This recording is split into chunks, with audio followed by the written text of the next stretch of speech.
जोरदार तालियों के साथ अरुण सक्सेना जी मध्य प्रदेश के शानदार कार्यक्रम का अभिनय किया भोपाल में और नरसिंह में जोरदार तालियां। हमारे छत्तीसगढ़ करने वाले डॉक्टर नवीन आनंद जोशी साहब सम्मानी मंच, पूर्वांचल, पश्चिमांचल, उत्तरांचल, दक्षिणांचल और सुदूर अंचलों से आए हुए पूरे भारतवर्ष के आप सभी पत्रकार साथी, माताओं, बहनों, साथियों, भरे गले से कभी कभी बात को कहना पड़ता है। यहाँ आने के ठीक समय पर एक फोन कॉल मिलती है हमारे राष्ट्रीय सचिव और मेरे पूर्वज प्रदेश अध्यक्ष जंप के कि अरुण जी विष्णु श्रीवास्तव नहीं रहे, और निश्चित रूप से एक आधार स्तंभ हमने मध्य प्रदेश जर्नलिस्ट यूनियन और मध्य प्रदेश की कार्यकारिणी के वरिष्ठ उपाध्यक्ष के रूप में टीकमगढ़ के निवासी बहुत कम उम्र के पत्रकार साथी, जिनकी बड़ी बिटिया केवल 12 साल की और छोटा बेटा 4 साल का, परिवार में पत्नी के अलावा कोई नहीं, उन्होंने इलाज के दौरान अटैक आने से मौत हो गई। तो मैं चाहूंगा कि उनके लिए 1 मिनट का मौन रखकर पूरी मध्य प्रदेश टीम और आप सभी राष्ट्रीय टीम श्रद्धांजलि उनको अर्पित करें। एक ऊर्जा का संचार कर दिया था पिछले सत्र में, तो उन्हीं की तरह अच्छा तो नहीं नारा लगा सकता, लेकिन फिर भी यदि एक बार जोर से सदन के अंदर ऊर्जा आ जाएगी। पत्रकार एकता, पत्रकार एकता, पीएस, हमारे राष्ट्रीय अध्यक्ष, राष्ट्रीय महासचिव जी, बहुत बहुत धन्यवाद।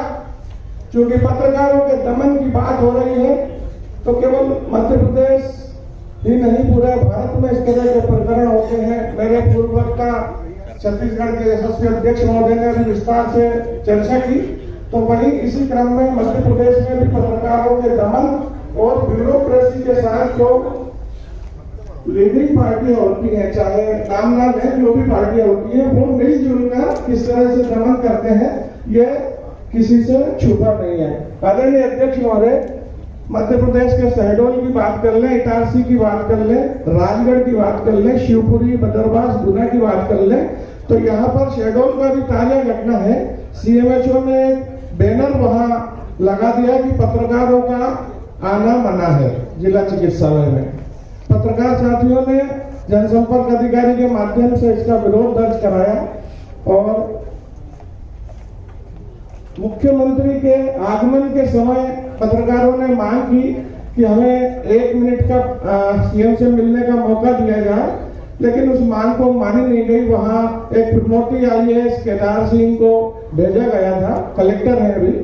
तो अब पत्रकारों को जब मिलने का समय नहीं मिला, तो उन्होंने अपनी जेब में एक चिट रखी और उसमें उनको सौंपने की कोशिश की थी काले झंडे के साथ, लेकिन उन्होंने एक नारा लगाया, सीएमएचओ मुर्दाबाद। उस आवाज को सीएम ने सुना कि सीएम मुर्दाबाद। बड़ा विडंबना थी। जिला जनसंपर्क अधिकारी को सस्पेंड किया गया, सीएमएचओ हालांकि हटा दिया, लेकिन कलेक्टर ने जो वहां के मुख्यमंत्री की बात कर ले या किसी अन्य नेता की बात कर ले, उनके आदेश पर 2-2 प्रकरण ढूंढकर जो पिछले चल रहे हो या नए लादे पत्रकारों को 110 की कार्रवाई करके जिला बदर करें, ऐसा आदेश। कई साथी वहां परेशान थे, जिसमें कुछ साथियों ने डॉक्टर नवीन आनंद जोशी जी के माध्यम से, वो जंप से कभी जुड़े होंगे पिछले समयों में, उन्होंने मुझे बताया कि अरुण जी ऐसी बात है, उनसे चर्चा की गई। जो पन्ना की पूरी टीम आई थी वो शहडोल के लोगों के साथ आई थी अक्सर, तो उस समय उनसे बात की और उसमें से 4-5 लोग ऐसे थे जिन पर वो 2-2 मुकदमे लादने की तैयारी थी, लेकिन कलेक्टर के ऊपर बातचीत करके उनको रुकवाया गया।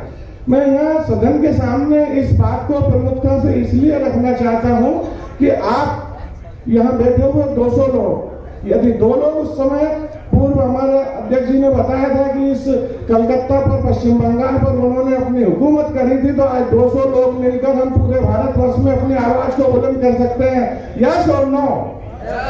डेफिनेटली। तो वो माने कलेक्टर उन्होंने 3 लोगों पे उस तरह की प्रताड़ना नहीं करी। साथ ही साथ इटारसी में कुछ पत्रकार साथियों की रीलें बना ली थाने में बिठा के। तो क्या ये सब चलता रहता है। तो मैं सम्मानीय मंच आपके माध्यम से इस तरह की जो घटनाएं हैं उनकी पुनरावृत्ति ना हो और उसके लिए क्या हम कर सकते हैं, एक जय पूरे प्रदेशों की ये मांग है, तो एक कोई गाइडलाइन बना के बताई जाए तो निश्चित रूप से हम सब साथी आपके मार्गदर्शन में लड़ने के लिए तैयार हैं। दूसरी चीज, आपकी संबद्धता वाली इकाई के रूप में पिछले 1 साल से journalist union of Madhya Pradesh jump कार्य कर रही है।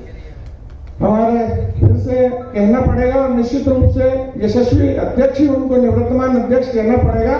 आज तक विभिन्न संगठनों में हमने देखा है और कम से कम मध्य प्रदेश में ये परंपरा है कि यदि कोई किसी संगठन का एक मुखिया है तो वो बरसों बरस तक वही मुखिया बनता रहता है ना। कभी तक वो चेहरा बदलता हुआ हमें नहीं दिखाई दिया। लेकिन एकमात्र ये जंप के जो BSPS की संबद्धता वाली यूनिट है, राज्य इकाई है, उसके जो अध्यक्ष हैं जो हमारे बीच में बैठे हुए हैं डॉक्टर नवीन आनंद जोशी जी ने आपको जब राष्ट्रीय कार्यकारिणी की बैठक मध्य प्रदेश के नरसिंहगढ़ में हुई थी उस समय इन्होंने घोषणा कर दी थी कि अध्यक्ष जी अब इस भार को मैं वहन नहीं करूंगा, किसी साथी को ये सौंप दूंगा। और उनकी मंशा थी कि वो उस दिन वहां पर उसकी घोषणा करें, लेकिन हमने उसको चूंकि उस कार्यक्रम को हमें उनके अध्यक्ष नेतृत्व में करना था तो सितंबर 30, 2024 को ग्वालियर चंबल संभाग में बड़े समारोह में जो प्रदेश स्तरीय कार्यक्रम था वहां उन्होंने अपना वजन उठा के और जबरन जो है अपने अनुज को सौंप दिया।